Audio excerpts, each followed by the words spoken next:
Hello, English learners. Welcome back to another podcast here with us at English Pod. My name is Marco. And I'm Erica. And today we have an advanced lesson for all of you and a very good one because we're going to be talking about a very serious topic, global warming. That's right. And, even though most people agree that global warming is a big problem, there's still this sort of fringe element of people who believe that actually global warming doesn't exist. Exactly. So that's what we're going to be looking at today. But before we tell you more or less what the dialogue is about, let's take a look at some words in Vocabulary Preview. Vocabulary Preview. We're going to look at two words here, and you'll hear both of these in the dialogue. So the first one is polar ice caps.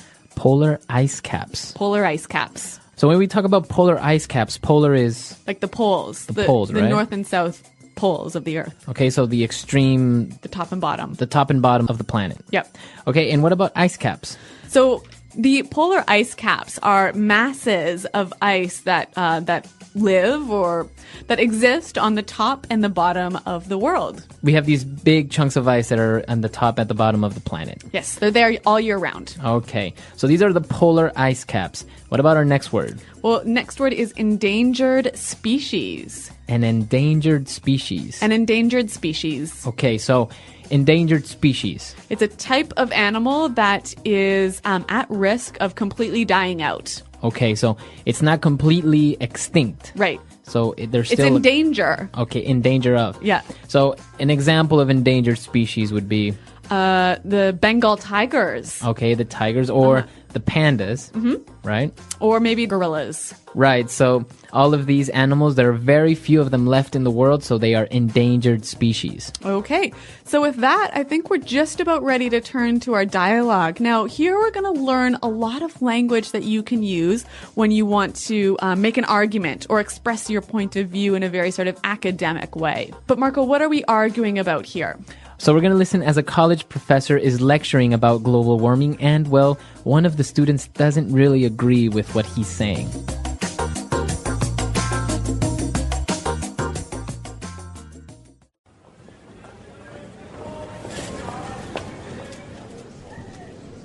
And therefore, global warming is the greatest deception of the early 21st century. Questions? Yeah. In the lecture, you said there's more evidence in the scientific record supporting global cooling? Well, yes. Essentially, the historical record supports a theory of climate cycles.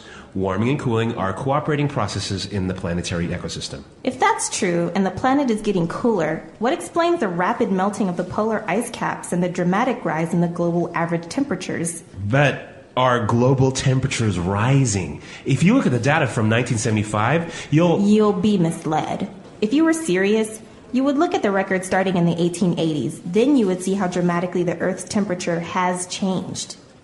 Young lady, I beg to differ. Look, the point of the lecture was to emphasize that there's evidence for both sides. And I'm putting forth the argument that there's greater evidence in support of the global cooling hypothesis. Look, it's an indisputable fact that the public is being manipulated and scared into believing that there's some kind of climate crisis. This scaremongering is done quite simply for political reasons. But even without the uncomfortable reality that greenhouse gases like carbon dioxide contribute to global warming, isn't the topic appropriate for politicians to discuss? Not if they want to use your tax dollars and mine to fund completely unnecessary initiatives. Yeah, like conservation, protecting endangered species, and investing in renewable energy. At the very least, you have to concede that this debate has the potential to end our dependence on foreign oil. Buying oil supports autocratic countries that use these revenues to devastating ends. I've never been so disrespected in all of my days. I'm a professor, a scientist, and a researcher of high regard. Yeah, and a duplicitous one at that. Everyone knows you're in the pocket of the oil lobby. Why should we trust your so-called findings more than Tobacco Institute studies, which say smoking doesn't harm health? You're full of it. Some people just cannot handle civil debate.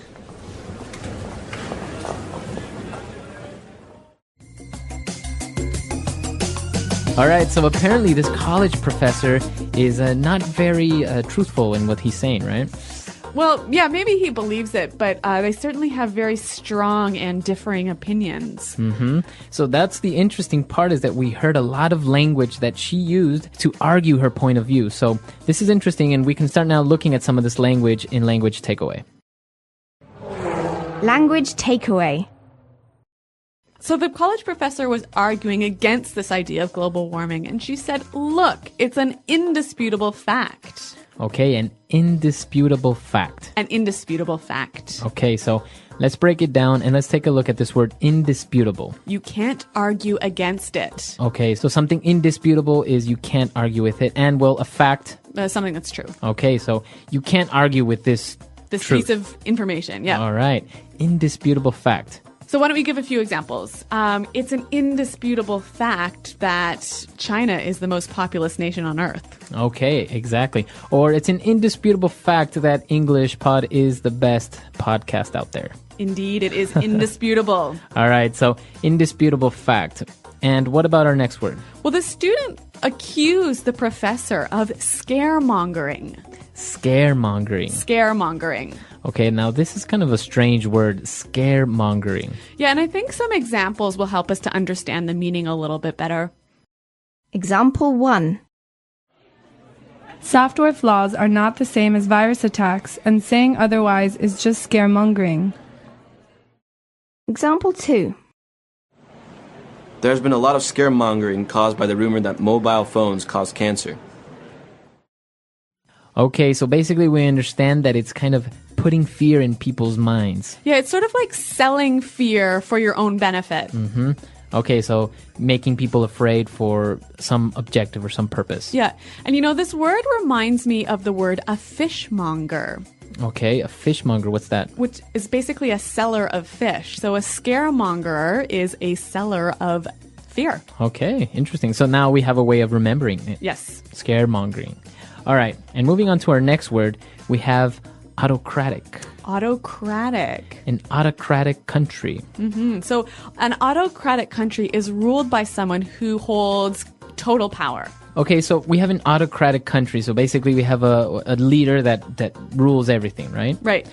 But we can apply it not only to a country, we can say a person is autocratic. Yeah, you could say, I can't stand my boss's autocratic leadership style. Or maybe a company. Mm-hmm. This company is a very autocratic organization. Okay, very good. And what about our last word? The student accused the professor of being duplicitous. Okay, so she said he is duplicitous. Yes, duplicitous. All right, what does that mean? When you are duplicitous, you have behavior that is dishonest and is designed to trick people. Okay, so you're not a very honest person if you're duplicitous. Yeah, you're telling lies as a means of making people do something or tricking them. Okay, very good. So a duplicitous person or a duplicitous idea, maybe? Mm-hmm. Okay. All right, so these are all the words that we have on Language Takeaway today. But now let's move on to some very interesting phrases that we can use to put forward some arguments in Fluency Builder. Fluency Builder. Okay, and Marco, you actually just mentioned our first phrase, which is I'm putting forth the argument that. Okay, so putting forth the argument that. Mm-hmm. So if you put forth an argument, you present it. You present it, or you push it towards somebody. Yeah, you give it. Uh-huh.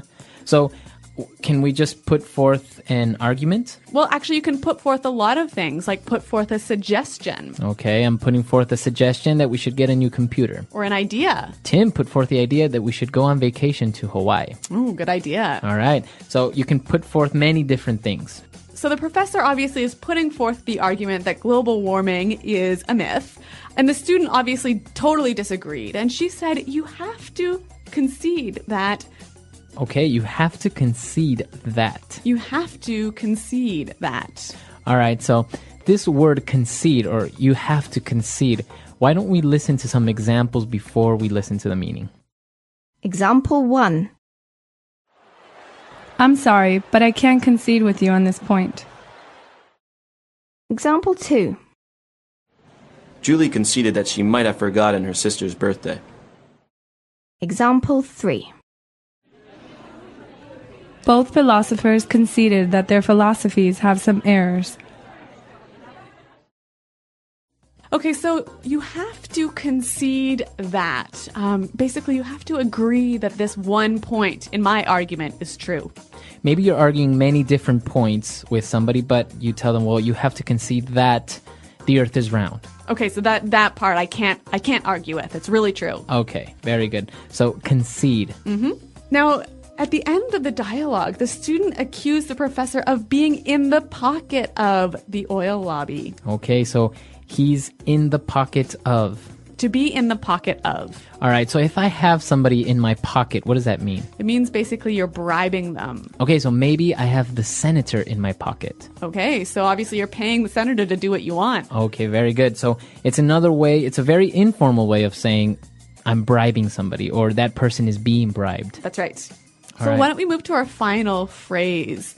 And the student was talking about the professor's so-called findings. Okay, so your so-called findings. So-called. So this word so-called. You use this word when you want to take away from the importance of an idea. Or all right, so I use it before a noun, right? Right. So, for example, my so-called friends. Okay, so these friends are not really your friends, maybe. So, yeah, they're friends in name, but they don't act like friends. Okay, so you can say my so-called job. Okay, so maybe you kind of go to work but do nothing all day. Right, or maybe you don't even really like what you do. Right. Right, so my so-called job, my so-called friends, or maybe my so-called teacher. Okay, so this is a bad teacher. Exactly. So we use it a lot with many different nouns, right? That's right. So that's our last phrase for Fluency Builder. Now, I think it'll help us to understand these words and phrases a little bit better, to hear them again in context.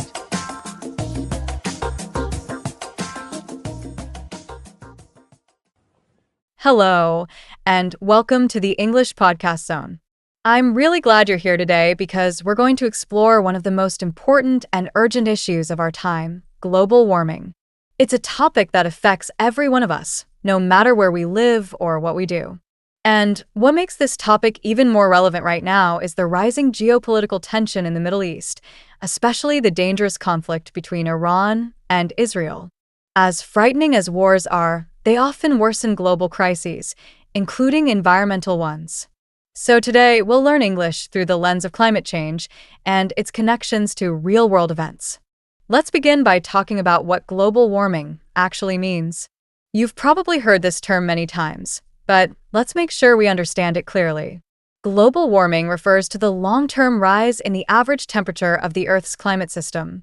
It's a major aspect of climate change, which also includes changes in precipitation patterns, more frequent extreme weather events, rising sea levels, and shifts in ecosystems. Now, why is this happening?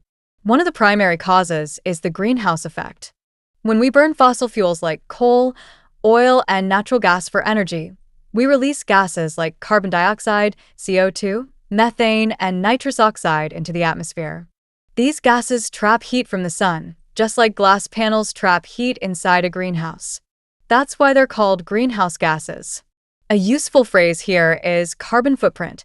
This refers to the total amount of greenhouse gases produced by our actions. Learning to reduce your carbon footprint is both a smart environmental move and a great way to pick up useful vocabulary. And now, let's link this to the current Iran-Israel war. You might ask, what does war have to do with the environment? The answer is quite a lot.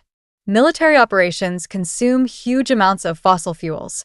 Fighter jets, tanks, and missiles all require fuel, usually from oil.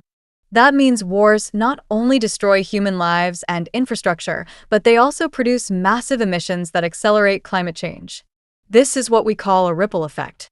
A conflict in one region can have consequences that extend far beyond its borders, affecting global oil prices, food security, refugee movements, and yes, even the environment. Here's another useful English term: collateral damage. While it often refers to unintended destruction during military operations, it can also be used metaphorically. For example, global warming can be seen as the collateral damage of industrialization, overconsumption, and yes, war. This is a powerful phrase you can use when talking about indirect consequences of any action. You've probably also heard about the melting of the polar ice caps. This is one of the most visible signs of global warming. As temperatures rise, glaciers and ice sheets in the Arctic and Antarctic are melting faster than ever before, leading to rising sea levels. This puts coastal cities at risk of flooding. Cities like New York, Mumbai, and even parts of London could be seriously affected in the next few decades if current trends continue. In English, we often describe this situation as a ticking time bomb, something that seems quiet now, but could explode with serious consequences if ignored. Let's not forget about endangered species, another term that's useful for English learners. These are animals that are at risk of extinction because of deforestation, changing weather patterns, and habitat loss. Many species are struggling to survive. And it's not just about the animals. Biodiversity, the variety of life on Earth, is essential for human survival too. Every species plays a role in keeping the ecosystem balanced. In natural English, we often say, everything is connected, and that couldn't be more true when it comes to the environment. It's also worth noting that not everyone agrees about the causes or seriousness of global warming. There are still debates, especially in political and economic circles. Some people believe that the science is exaggerated or manipulated for political gain. That brings us to another advanced phrase, scaremongering. This means spreading fear to influence people, often used in discussions about media or political strategy. But despite the debates, one thing is clear: the planet is changing. And how we respond will shape the future for generations to come. By learning about global warming, you're not only improving your English, you're becoming a more informed global citizen. And that's something to be proud of. Global warming is not just about rising temperatures, it's about the chain reactions those rising temperatures cause across the entire planet. Let's explore some of these reactions, especially how they affect our daily lives through extreme weather events. This is one of the clearest and most frightening consequences of a warming world, and it also offers a lot of rich vocabulary for English learners to pick up. Have you noticed how the weather feels more intense these days? Maybe your summers are hotter than they used to be, or winters come with more violent storms. These are examples of climate anomalies, weather patterns that are unusual for a specific region or time of year. For example, a snowstorm in April or a heat wave in October can be considered anomalies. You might hear people say, the weather's acting crazy. But scientifically, we now understand that this isn't just random. It's a pattern driven by the warming of our atmosphere. One powerful English phrase often used in this context is the new normal. It refers to something that used to be rare, but is now common. For example, wildfires used to happen mainly in the dry season. Now, due to climate change, they're becoming a year-round threat in many areas. We can say, frequent wildfires are the new normal in California. It's a sad but useful expression to describe this kind of permanent change. Now, let's talk about droughts and floods, two extreme opposites, both made worse by global warming. In some regions, rainfall has become unpredictable. Farmers rely on consistent rain cycles to grow crops, but now they face either too little rain leading to drought or too much at once, causing floods. The result? Food insecurity. This means not having reliable access to enough affordable and nutritious food, a term that's becoming more and more common in environmental discussions. These climate disruptions don't just stay local. They lead to something called climate migration. This is when people are forced to leave their homes because their environment becomes unlivable, maybe because of rising sea levels, heat waves, or lack of water. You may hear the term climate refugees used in the media. It's a powerful example of how environmental problems and human rights are deeply connected. Now, you might be wondering, how do these changes affect health? That's a critical question. Heat waves can be deadly, especially for the elderly and people with medical conditions. Rising temperatures also create the perfect environment for diseases to spread. Mosquito-borne illnesses like malaria and dengue fever are expanding into regions where they were never a problem before. In English, we use the phrase "a breeding ground for" to describe this situation. For example, stagnant water is a breeding ground for mosquitoes. It's a useful metaphor in many contexts, not just environmental. Let's pause for a moment and reflect on how all of these things, floods, droughts, migration, disease, are connected to one core issue: a warming planet. And this is where the topic becomes even more complicated when we add political instability and war into the equation. Take the current conflict between Iran and Israel. This war is not only a humanitarian crisis, but it also has ripple effects across the region and the world. War destroys infrastructure, water systems, power grids, hospitals, which are all essential for coping with climate stress. And when governments shift their focus to war, they often ignore environmental issues altogether. You'll hear phrases like diverting resources or shifting priorities. For example, due to the ongoing conflict, resources have been diverted from clean energy projects to military spending. Conflict also affects international cooperation. Solving global warming requires countries to work together. But wars make that difficult. Instead of negotiating climate agreements, countries are caught up in political and military tensions. It's what some experts call a breakdown in global coordination. That's another phrase you might come across in articles and news reports. In English, we sometimes say that something is falling through the cracks. This means that it's being neglected because attention is focused elsewhere. Right now, with global attention fixed on conflicts like Iran versus Israel, climate action risks falling through the cracks. And the longer we delay, the worse the consequences become. So what can we do? Start by staying informed and using the language of change. Phrases like renewable energy, climate adaptation, and carbon neutrality are more than just buzzwords. They're keys to building a future where we live in balance with our planet. As you improve your English, make sure to include these kinds of terms in your vocabulary. Use them in your writing, your conversations, and your thinking. Language shapes the way we see the world, and the more clearly we can express our concerns, the more clearly we can act on them. One of the most important concepts to understand when talking about global warming is carbon emissions. This refers to the release of carbon dioxide, CO2, into the atmosphere, mostly from burning fossil fuels like coal, oil, and gas. Every time we drive a gasoline-powered car, heat our homes with oil, or use electricity from a coal-burning power plant, we are contributing to carbon emissions. Over time, these gases build up in the atmosphere, trapping heat and warming the planet. This process is often called the greenhouse effect, a term you'll hear frequently in environmental discussions. A very useful expression in English is cause and effect. In the context of climate change, the cause is human activity, like burning fossil fuels, and the effect is the warming of the Earth's atmosphere. As learners of English, understanding how to use phrases like "this leads to," "as a result," or "consequently," can help you clearly explain relationships between events. For example, burning coal leads to higher carbon emissions. As a result, the planet gets warmer. This is not just good English, it's also good logic. Let's talk more about energy. One of the big debates in the climate conversation is about how we produce and consume energy. Traditional sources like coal and oil are cheap and reliable, but they come at a high environmental cost. That's why more countries are shifting toward renewable energy sources, such as solar, wind, and hydropower. These sources don't emit greenhouse gases and are becoming more affordable every year. But here's a challenge.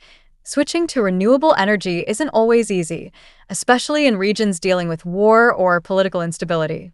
Take the Middle East, for example. The Iran-Israel conflict makes it difficult for governments to invest in clean energy infrastructure when they're focused on defense spending and national security. This is what's known as a conflict of priorities. In English, you can use phrases like torn between two needs or facing competing demands. For instance, the country is torn between national defense and climate resilience. Another key term is sustainability. It means meeting our needs without compromising the ability of future generations to meet theirs. It's a word you'll see in business, education, agriculture, and urban planning. Learning how to use this word naturally in English will serve you well in many conversations.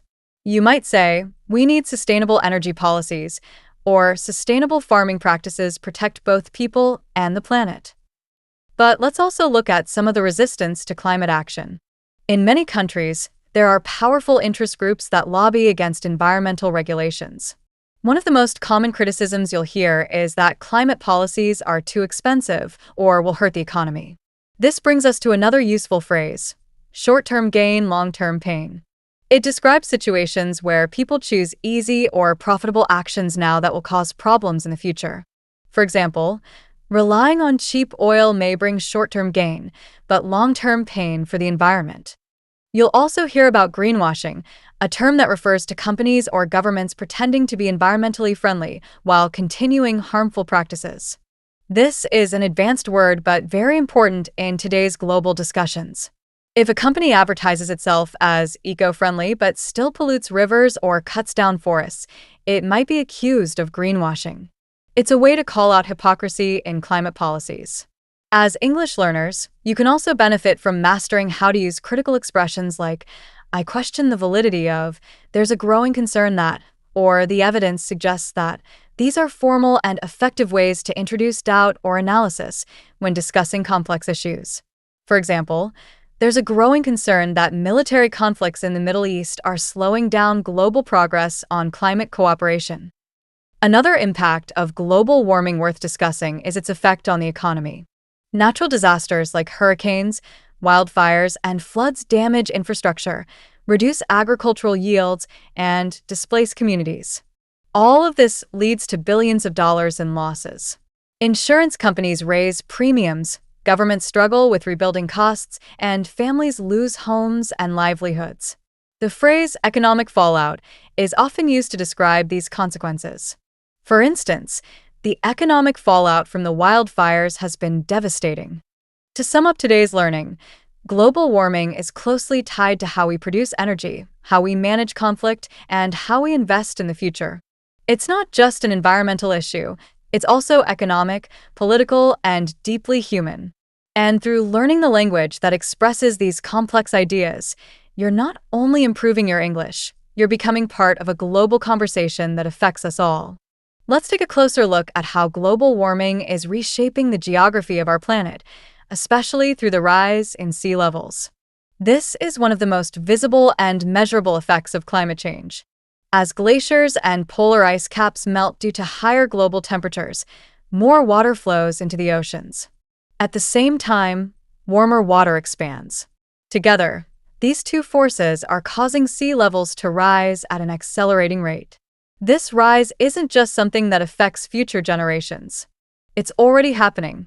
In many coastal cities, like Jakarta, Miami, and Dhaka, flooding has become a regular part of life. People have started using the term climate adaptation to describe the efforts cities are making to cope with this. For example, building seawalls, raising streets, and creating floating homes are all forms of adaptation. This word, adaptation, is important in English because it can apply to many areas of life, not just the environment. You can adapt to a new job, a new culture, or a new climate. In English, when we say that the writing is on the wall, we mean that the warning signs are obvious, and something bad is likely to happen if we don't act. Rising sea levels are the writing on the wall. We can see them coming, yet in many parts of the world, very little is being done. Some islands in the Pacific Ocean, like Kiribati and Tuvalu, are literally sinking. In a few decades, these countries could become uninhabitable. Imagine that, a nation disappearing. These are called climate-vulnerable regions. Now, let's introduce another key phrase: environmental displacement. This refers to people who are forced to leave their homes because of environmental changes like floods, droughts, or rising seas. These individuals are often called climate migrants or environmental refugees. This kind of movement is increasing, and experts predict that tens of millions of people may be displaced in the coming decades. In English, this is sometimes called migration driven by necessity, which means people don't want to leave, but they have no choice. What makes this issue even more serious is that these displaced populations often move to areas that are already unstable. For example, regions already dealing with political tensions, like parts of the Middle East. The war between Iran and Israel adds to this complexity. As military focus increases, humanitarian aid and climate action often decrease. This creates what we call a compounded crisis, when two or more major problems happen at the same time, making each one worse. In advanced English discussions, you might hear someone say, "The region is facing a compounded crisis of conflict, displacement, and environmental decline." Another powerful term is climate justice. This concept focuses on the idea that those who are least responsible for climate change, like poor or developing countries, are often the ones who suffer the most. They don't have the resources to adapt, and yet they face the harshest consequences. In English, we often say adding insult to injury to describe this kind of unfairness. For example, small island nations contribute almost nothing to global emissions, yet they're the first to go underwater. It's adding insult to injury. At the heart of climate justice is the need for cooperation. Wealthier nations are being asked to support vulnerable countries through financial aid, technology sharing, and infrastructure support. This is often referred to as climate finance. If you read news articles or policy papers, you'll see this term used when discussing international funding for climate projects. But cooperation isn't easy, especially in a world divided by war and politics. The current Iran-Israel conflict has drawn the attention of global leaders and media, making it harder to focus on issues like climate finance or adaptation strategies. In English, we might say that climate action is taking a back seat, which means it's no longer the main priority. For example, due to the regional conflict, environmental policy has taken a back seat to military concerns. Let's take a moment to reflect on how all of these concepts connect. Global warming leads to rising seas. Rising seas lead to displacement. Displacement leads to humanitarian and political tensions. And when war is already present, it makes solving these problems even more difficult.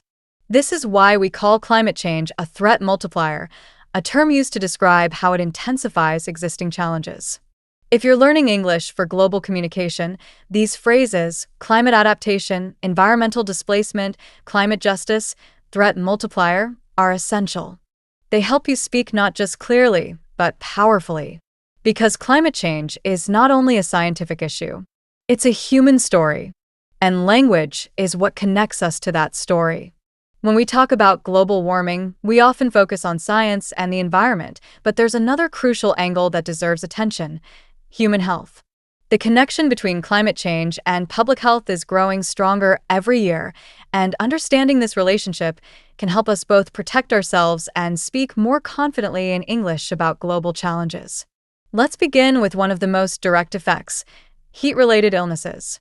As global temperatures rise, more people are exposed to dangerously high heat, especially in urban areas. Cities often suffer from the urban heat island effect, which means they get much hotter than nearby rural areas due to concrete buildings, asphalt roads, and lack of green space. In English, we often use the phrase sweltering heat to describe extreme, uncomfortable heat.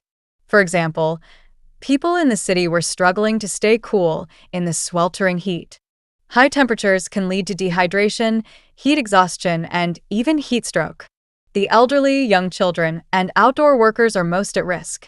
English learners can practice phrases like, prolonged exposure to heat can be dangerous, or staying hydrated is essential during a heat wave. These are common, practical expressions you'll hear on the news or in health announcements. But climate change affects more than just temperature. It also plays a role in the spread of infectious diseases. Warmer climates allow disease-carrying insects like mosquitoes to survive in new areas. Diseases such as malaria, dengue fever, and Zika virus are now appearing in places where they were previously unheard of. A useful phrase here is emerging health threats. For example, emerging health threats linked to climate change are putting pressure on public health systems. And it doesn't stop there. Global warming affects air quality, too. Wildfires, which are becoming more frequent and intense, release large amounts of smoke and fine particles into the air. These particles are known as PM 2.5, and they can enter deep into the lungs, causing respiratory problems like asthma and bronchitis. In English, when we say the air is thick with smoke, we mean that it's hard to breathe and visibility is low. This is becoming a common reality in many parts of the world. Let's connect this to something that's happening right now: the conflict between Iran and Israel. War zones are not only dangerous because of violence, but also because they often lack clean water, proper sanitation, and stable healthcare systems. These conditions make populations even more vulnerable to health risks, especially during environmental crises. In English, we sometimes describe this as a perfect storm, a situation where multiple negative factors come together at the same time. For example, The war, the heat wave, and the collapse of healthcare created a perfect storm for disease outbreaks. Here's another advanced English phrase: public health infrastructure. This refers to hospitals, clinics, emergency services, and all the systems that keep people healthy. In times of war or extreme weather, this infrastructure can be overwhelmed or destroyed. You might hear phrases like, "the healthcare system is under strain," or "emergency services are stretched thin." These expressions are useful for describing crisis situations in both conversation and writing. Another area to consider is mental health. Climate change and war both contribute to stress, anxiety, and trauma. When people lose their homes to floods, wildfires, or bombing, the emotional toll is enormous. In English, you might hear the phrase psychological scars, which refers to the long-lasting emotional damage caused by such events. A sentence like, "climate disasters are leaving psychological scars on young people," would be appropriate in news reports or academic discussions. As language learners, you can also benefit from mastering polite but powerful phrases to express concern or suggest solutions. For example, there's growing concern about the health impacts of extreme weather. We need to invest in resilient healthcare systems. Addressing climate change is also a matter of protecting human health. In summary, global warming isn't just melting ice caps or raising sea levels. It's directly affecting human health, both physically and mentally. And when armed conflict is added to the picture, as we see now between Iran and Israel, the damage is multiplied. These are not separate problems, they are deeply linked. And understanding that link helps you speak with more depth, more clarity, and more empathy in English. Remember, language is not just about grammar or vocabulary. It's about expressing complex truths clearly and effectively. And there's no topic more urgent and more human than the health of people in a changing climate. Another critical dimension of global warming is its impact on agriculture and food security. This is not just a scientific or environmental issue, it's a human survival issue. Our ability to grow food, feed populations, and maintain stable food prices is directly threatened by rising temperatures, unpredictable weather, and ecological disruption. Let's begin with an essential term in environmental English: crop failure. This happens when planted crops do not produce enough yield to be harvested, often due to drought, heat waves, floods, or disease.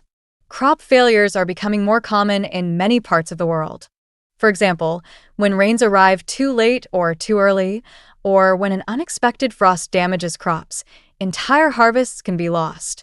In English, you might say, farmers are struggling with repeated crop failures due to erratic weather. The word erratic means unpredictable and inconsistent, an important term for describing climate effects.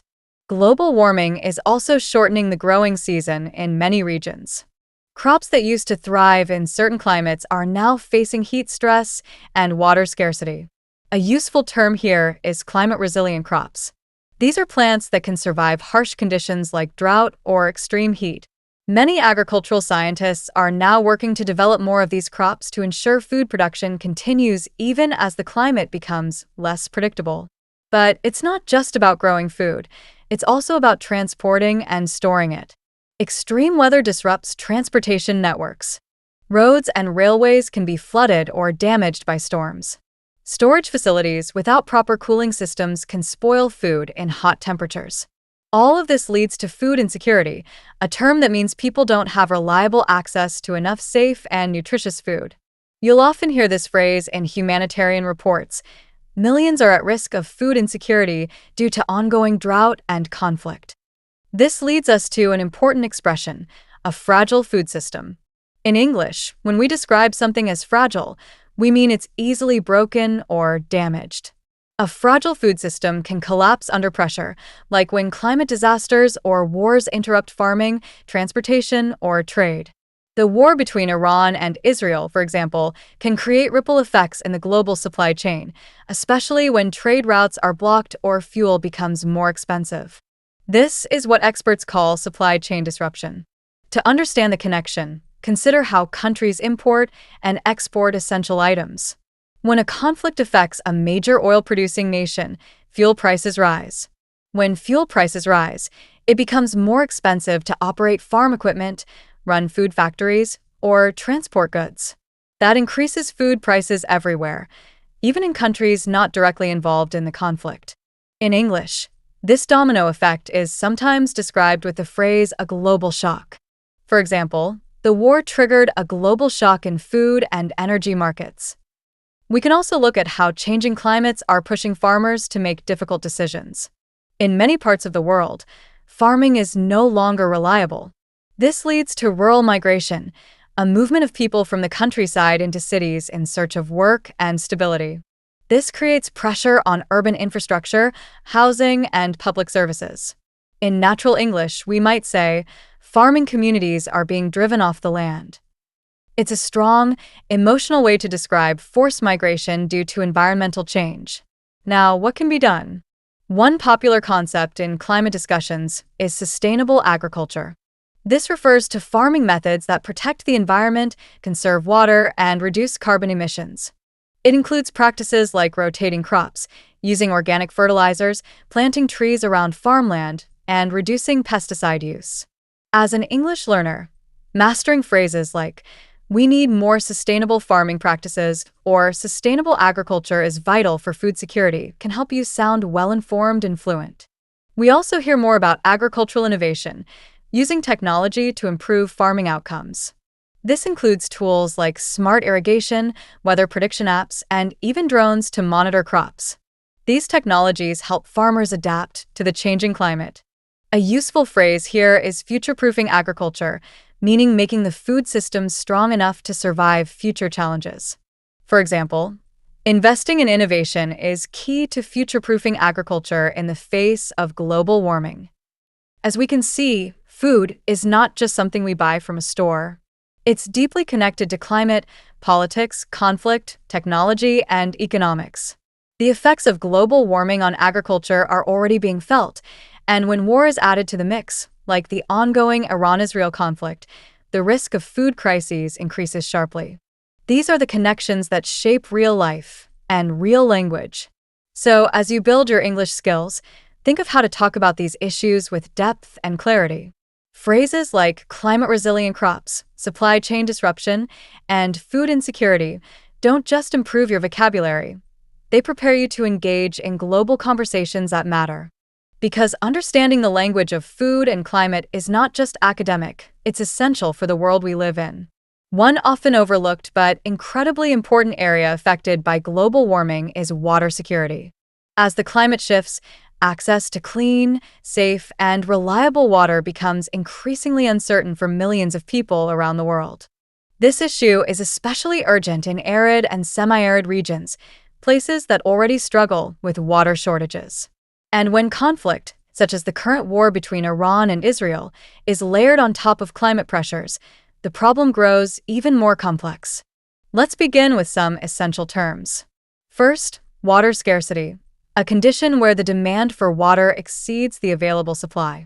This can happen due to drought, overuse of water resources, or contamination. In English, you might hear the phrase, "Communities are facing acute water scarcity," where acute means severe or intense. This phrase is used frequently in news and policy discussions. Now consider the concept of drought, which is an extended period with little or no rainfall. Droughts can be seasonal, but global warming is making them more frequent and more severe. As temperatures rise, water evaporates more quickly from soil and reservoirs. That means less water for drinking, agriculture, and sanitation. You might hear someone say, "The prolonged drought has left crops dying and reservoirs empty."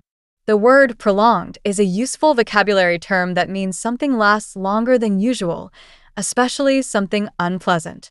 And it's not just about a lack of water. Climate change also affects water quality.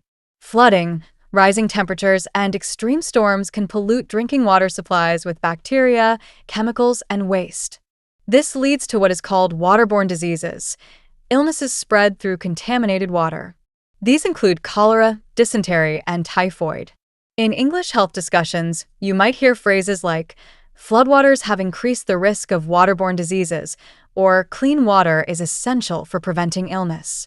Now, let's link this to current events. The Middle East is one of the most water-stressed regions in the world. Rivers like the Tigris and Euphrates are drying up due to overuse, damming, and changing rainfall patterns. When nations go to war, as we are seeing now with Iran and Israel, shared water sources can become strategic tools, or even weapons.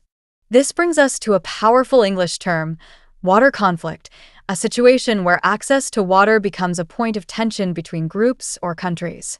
For example, the shrinking river has become a source of water conflict between neighboring regions. In English, we often say that water is the new oil, meaning that water, like oil, is becoming a highly valuable and contested resource. Wars have historically been fought over territory, religion, and power. But in the future, they may be increasingly fought over water. This makes phrases like resource-driven conflict and geopolitical tension important additions to your vocabulary.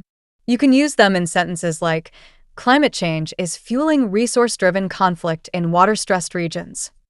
Another phrase that appears in many international reports is transboundary water cooperation, when countries work together to manage water resources that cross national borders.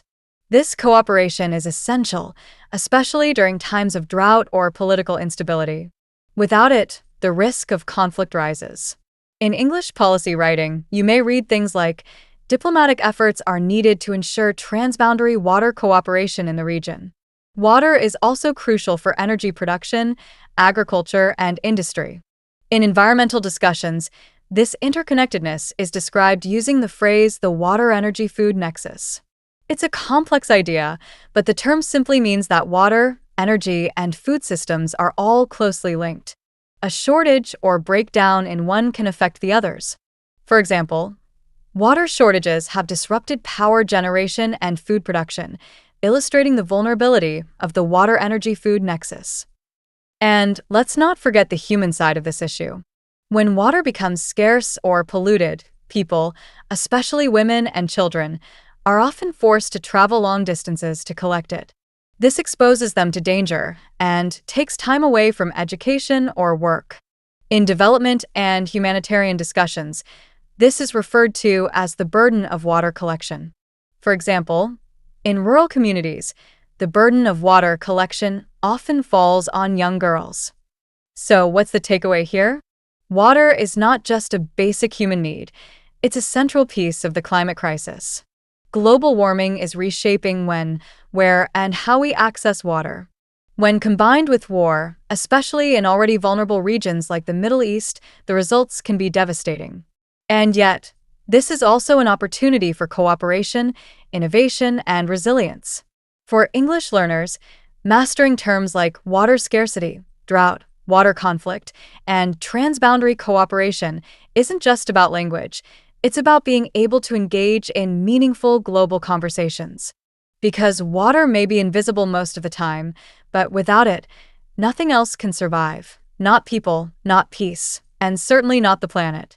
One of the most hopeful and necessary paths forward in addressing global warming is the global shift toward clean energy. Clean energy, also called renewable energy, refers to sources that do not emit greenhouse gases and do not deplete natural resources. These include solar power, wind power, hydroelectric energy, and increasingly, new technologies like green hydrogen and geothermal power. As the world wakes up to the urgent need for climate action, these energy sources are becoming more important than ever. Let's begin with a common and useful phrase in environmental English: energy transition.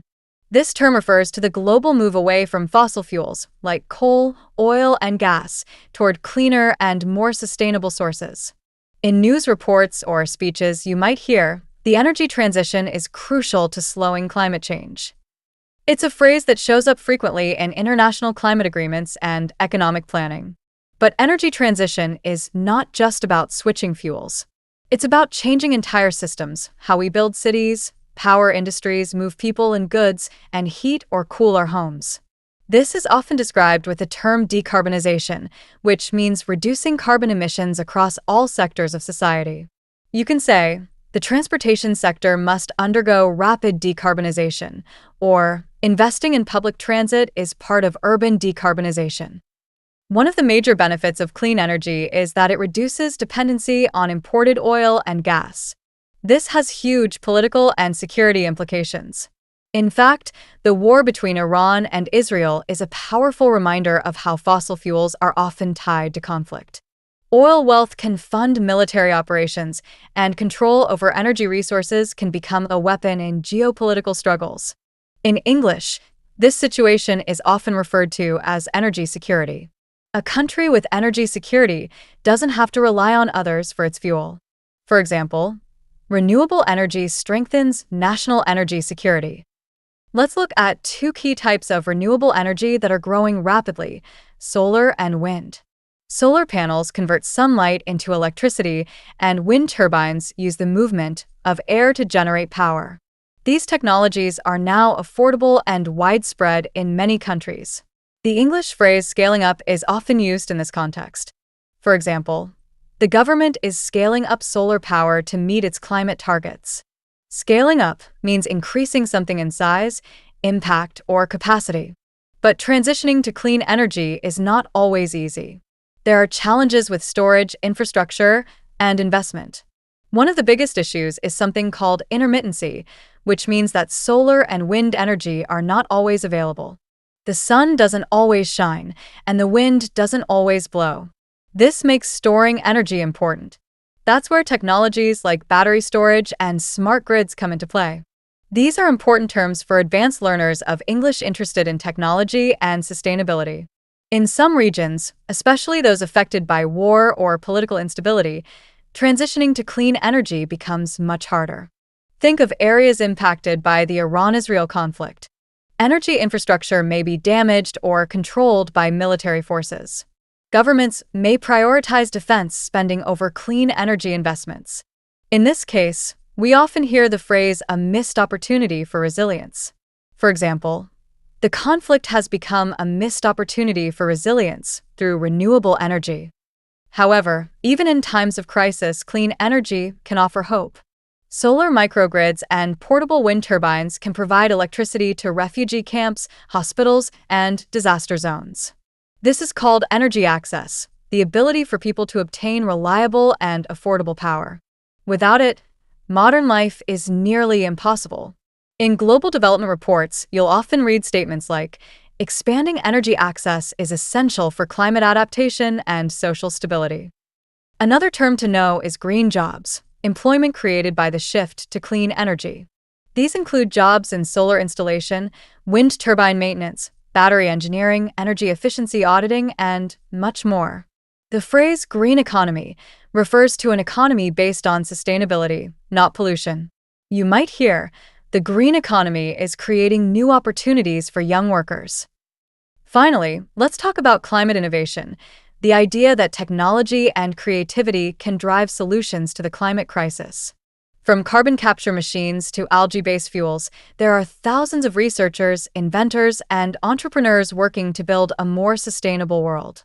As an English learner, using terms like climate solutions, clean technology, and innovation hubs can help you join this exciting and meaningful conversation. To summarize, clean energy is more than just an environmental issue. It's a tool for peace, a driver of economic growth, and a source of independence and security. And as long as war and instability threaten our energy systems, as we see in the Middle East, renewable energy becomes not just a climate solution, but a pathway to stability. The language of energy is the language of the future. By learning how to talk about solar power, energy security, green jobs, and innovation, you're preparing yourself to participate in one of the most important transformations of our time. As global warming accelerates, one of the most important tools we have to respond to it is climate policy. Climate policy refers to the laws, regulations, and strategies that governments use to address environmental issues, reduce emissions, and build resilience. It shapes how nations act, or fail to act, in the face of one of the greatest threats humanity has ever faced. And right now, global climate policy is facing major challenges, especially due to geopolitical instability, such as the ongoing war between Iran and Israel. Let's begin with some foundational vocabulary. One key term is emissions reduction targets. These are goals set by governments to lower the amount of greenhouse gases they release into the atmosphere. For example, a country might pledge to cut its emissions by 40% by the year 2030.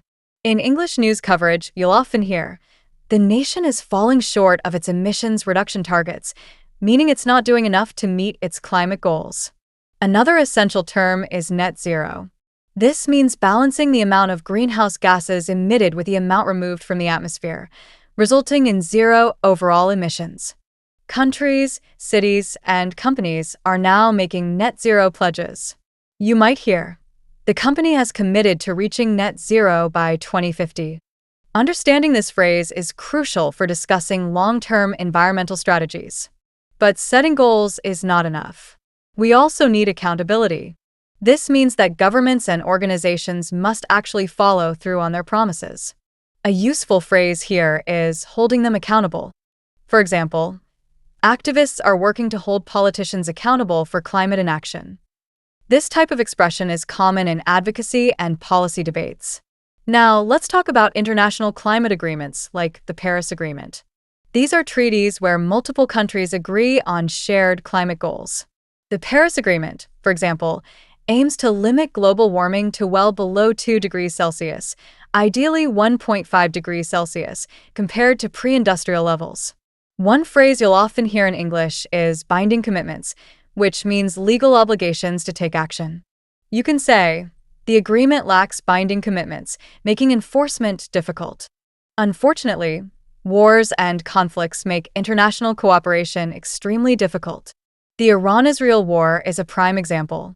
While the world's attention is focused on military escalation, fewer resources and less political energy are devoted to environmental policy. This leads to what many experts call climate policy stagnation. In English, stagnation refers to a lack of progress or movement. You might say, due to ongoing conflict, climate policy in the region has entered a period of stagnation. There's also the issue of climate finance, which we mentioned earlier. Many developing nations cannot afford to fund their own environmental programs, so richer countries are expected to provide financial support.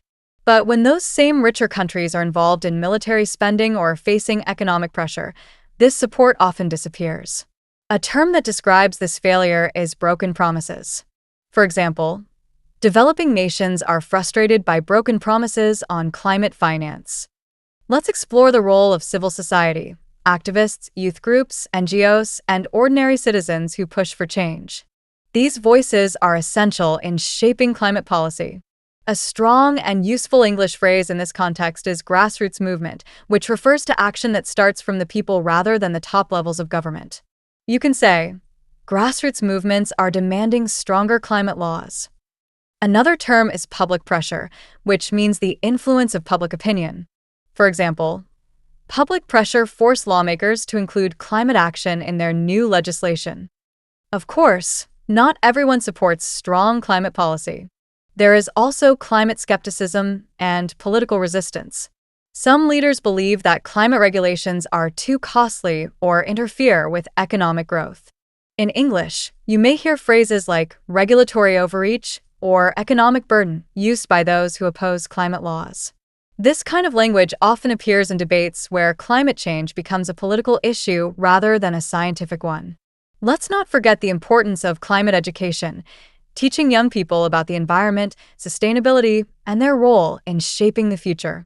In many countries, schools are adding climate literacy programs to their curriculum. A useful phrase here is raising awareness.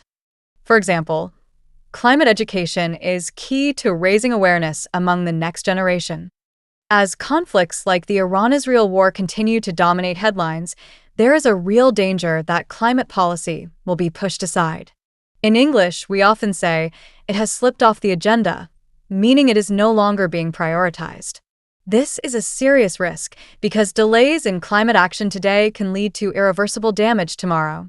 To sum up, climate policy is about choices, and those choices are shaped by leadership, cooperation, and public demand. Whether it's through emissions targets, international agreements, grassroots action, or education, policy sets the direction we're headed. And as global events like wars continue to distract and divide, it becomes even more important to stay informed, engaged, and vocal.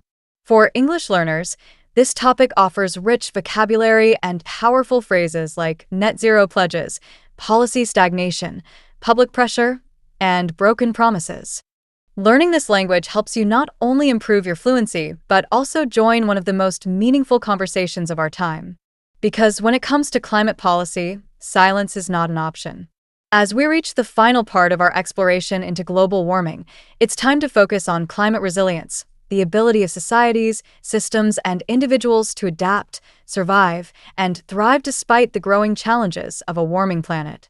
While much of our discussion has focused on problems like rising sea levels, food insecurity, conflict, and public health risks, it's just as important to understand the solutions, strategies, and mindsets that can lead us toward a more stable and sustainable future. Let's begin with a powerful phrase: building resilience. In English, this means preparing for hardship in advance, not just reacting to it. When applied to climate, it involves creating stronger infrastructure, investing in early warning systems, and protecting vulnerable communities. For example, coastal cities are building resilience by reinforcing flood barriers and updating drainage systems. This phrase is commonly used in urban planning, development, and disaster response discussions. One essential concept in this conversation is climate adaptation. We've mentioned this before, but let's go deeper. Adaptation includes practical steps like planting drought-resistant crops, switching to renewable energy, redesigning buildings to handle extreme temperatures, or creating green spaces in cities to reduce heat. English phrases like taking proactive measures or future-proofing our communities often appear in this context. For example, we must take proactive measures to adapt our infrastructure to extreme weather events. Another important element of climate resilience is community empowerment. This means giving people, especially those in vulnerable areas, the tools, knowledge, and resources to take charge of their own futures. It might involve training farmers to use sustainable methods, educating students about climate science, or helping neighborhoods develop local energy projects. A great phrase here is grassroots resilience, which refers to solutions that start at the community level. For instance, grassroots resilience is essential for long-term climate stability. Let's also talk about nature-based solutions. These are strategies that use the power of ecosystems to fight climate change. Planting trees, restoring wetlands, and protecting forests are all examples. Not only do these actions absorb carbon from the atmosphere, but they also protect biodiversity, reduce flooding, and improve air quality. In English, you might hear the term working with nature, not against it. For example, nature-based solutions allow us to work with nature, not against it, to address climate risks. But we cannot talk about climate resilience without addressing the importance of international cooperation. Climate change knows no borders. Its impacts are global, and so must be the response.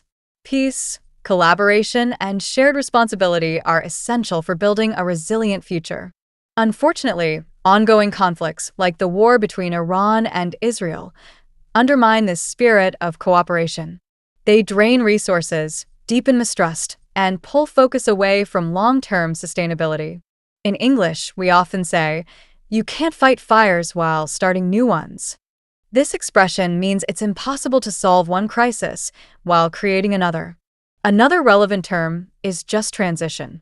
This is the idea that as we move from a fossil fuel-based economy to a green economy, we must protect workers, communities, and countries that depend on traditional industries. It's about fairness. You may hear phrases like, "We must ensure a just transition for coal workers," or "green policies should include social protections." Including everyone in the process is not just morally right, it makes solutions stronger and more sustainable. Now, let's talk about individual action. While climate change is a global issue, each person still has a role to play. Whether it's reducing waste, using energy more efficiently, choosing sustainable products, or speaking up in your community, small actions add up. In English, we often say, "Be the change you want to see." It's a simple but powerful reminder that progress starts with people. Another valuable phrase is climate literacy. This means having the knowledge and language to understand climate science, debate policies, and make informed choices. As an English learner, growing your climate literacy equips you not only with useful vocabulary, but with the confidence to participate in international discussions. You're no longer just learning English. You're using it to connect, advocate, and act. Finally, we must hold on to hope. Climate change is a serious challenge, but it is not hopeless. Every solution, every innovation, every voice that speaks out makes a difference. In English, there's a phrase often used in social movements: another world is possible. This speaks to the belief that change is not only necessary, it's achievable. So, what's the final takeaway? Global warming is a complex, far-reaching issue linked with health, food, water, conflict, and energy. It affects everything. But through understanding, cooperation, education, and resilience, we can meet this challenge. And by learning the language of climate, phrases like building resilience, nature-based solutions, just transition, and climate literacy, you become part of a global movement working toward a better future. Thank you for being a part of the English Podcast Zone.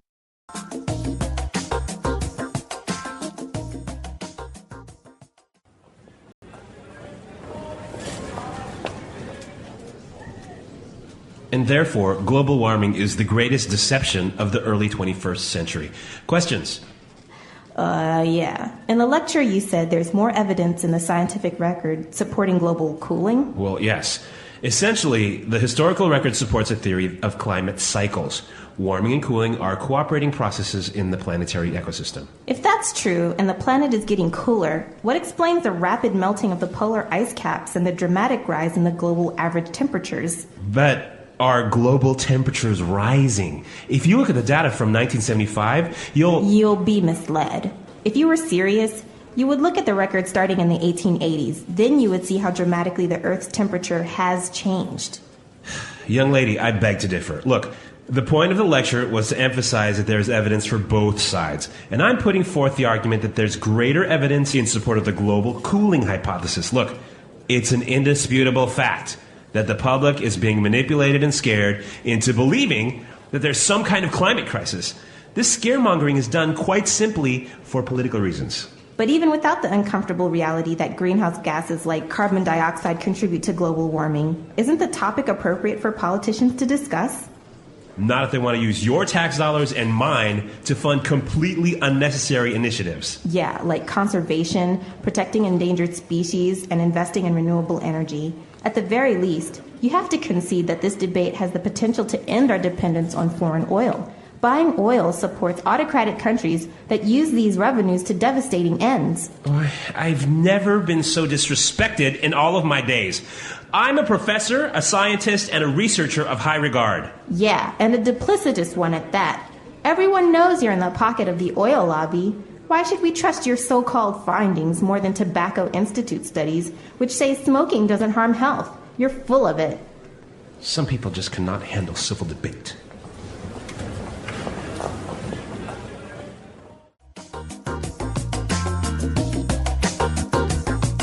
All right, very good. So, interesting ways of putting forth arguments, and well, it's an interesting topic and very controversial, right?